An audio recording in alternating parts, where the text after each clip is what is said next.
A lot of people will tell you gaming isn't what it used to be, that the magic is gone, that there are no more moments like the old days, no more legendary E3 conferences, no more unforgettable reveal nights, no more weeks where the entire gaming community seems to stop everything and watch together. And honestly, after E3 disappeared, it was easy to understand why people felt that way.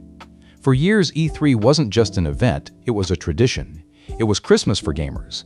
It was that one week where every group chat exploded, every content creator stayed up late, and every gamer had at least one dream announcement they were hoping to see.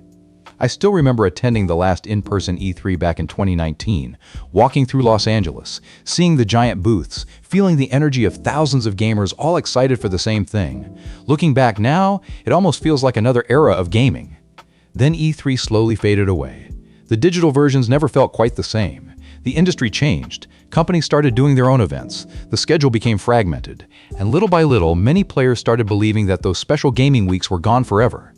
But then something happened this year. Over the course of a single week, social media was flooded with trailers, reactions, discussions, predictions, and debates. YouTube feeds were packed with breakdowns. Gaming Twitter was alive. Discord servers were exploding with conversations. People were arguing about Game of the Year contenders before some of these games even have release dates. And for a moment, it felt familiar. Not because E3 came back. It didn't. But because the feeling came back, the excitement came back, the anticipation came back. After the disappearance of E3, many people thought we would never have another week with this kind of collective energy. But between State of Play, Summer Game Fest, Xbox Showcase, and Nintendo Direct, the gaming community found itself united once again around a simple question: what incredible thing are we going to see next? And the craziest part is that no single company carried this week alone. No one event dominated the conversation from beginning to end. Every showcase brought something different. Every platform had something worth talking about. Every community had their moment. And that's exactly why this week felt special. Because this wasn't about one game. It was about gaming itself. When this entire week started, PlayStation had one job: set the tone. And honestly, they did exactly that. The State of Play didn't try to reinvent gaming. It didn't need to.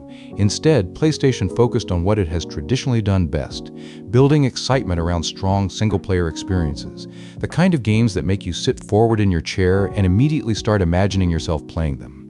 One of the biggest talking points was Marvel's Wolverine. Every time this game appears, the conversation gets louder. Fans have been waiting years to see more, and once again, PlayStation reminded everyone why this project remains one of the most anticipated games in development.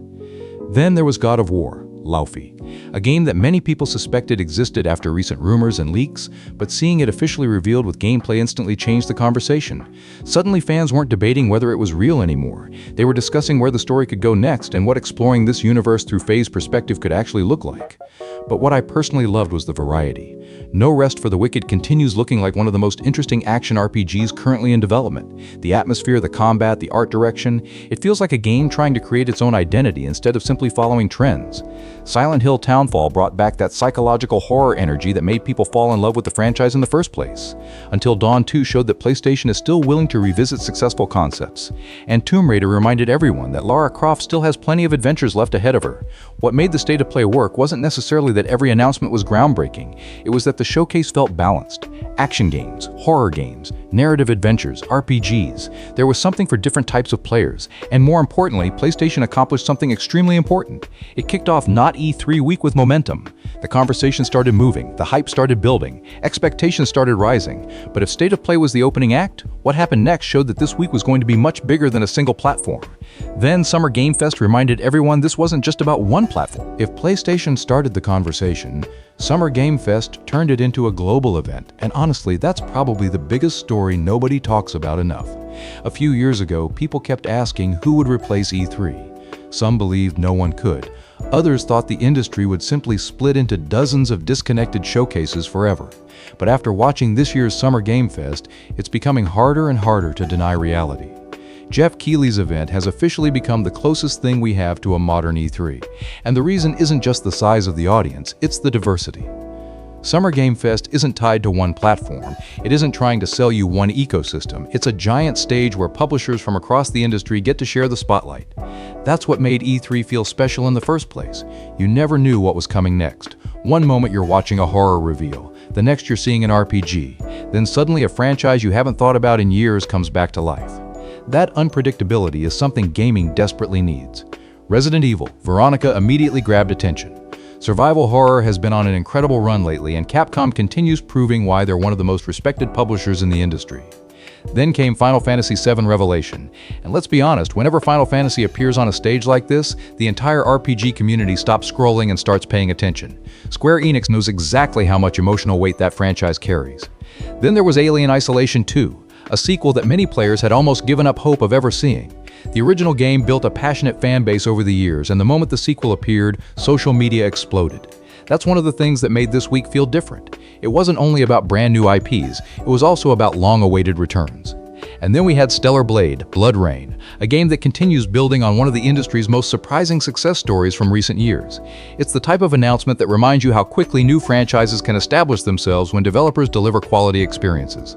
What impressed me most wasn't any single reveal. It was how many different publishers showed up with confidence. Capcom, Square Enix, Sega, Atlus, multiple studios stepping onto the same stage and saying the same thing. We have something exciting to show you. That's when it really hit me. The structure may be different, the branding may be different, but the feeling is becoming very familiar. A central event where the gaming world gathers together for a few days and collectively loses its mind over trailers, announcements, and surprises. And just when it looked like Summer Game Fest might end up owning the entire week, another company stepped onto the stage with something to prove. Because for years, Xbox had been hearing the exact same criticism. Where are the games? But then Xbox arrived with something to prove. One of the most interesting stories of Not-E3 wasn't a specific game. It was Xbox itself. For the first time in years, Xbox didn't feel like a company trying to explain its strategy. It felt like a company showing the results of it. The conversation around Xbox has changed dramatically. The platform feels more focused, more confident, more comfortable in its own identity. Instead of talking about what could happen in the future, this showcase was about showing what is actually coming. Let's start with Fable. Every time this game appears, it reminds people why the franchise became beloved in the first place. Fantasy worlds, humor, adventure, charm. Xbox needs games with personality, and Fable continues looking like exactly that. Then we got another look at Gears E-Day, and if you're an Xbox fan, this one probably hit differently. Gears isn't just another franchise, it's one of the pillars that help define the Xbox brand. Seeing it return with a focus on the origins of the Locust War immediately generated excitement among longtime fans. Halo Campaign Evolved also sparked plenty of discussion. Whether you're a Halo veteran or a newer player, it's impossible to deny how important that universe remains to gaming history. Halo is one of those franchises that still carries enormous symbolic weight for Xbox. But for me personally, Persona 6 was one of the highlights of the entire showcase. I've loved this franchise for years. Atlus has built one of the most respected RPG series in gaming, and every new entry feels like an event. The art direction, the music, the characters, the style. Persona doesn't just release games, it creates communities. And seeing Persona 6 finally step into the spotlight was one of my favorite moments of Not-E3. Then we had Call of Duty Modern Warfare 4.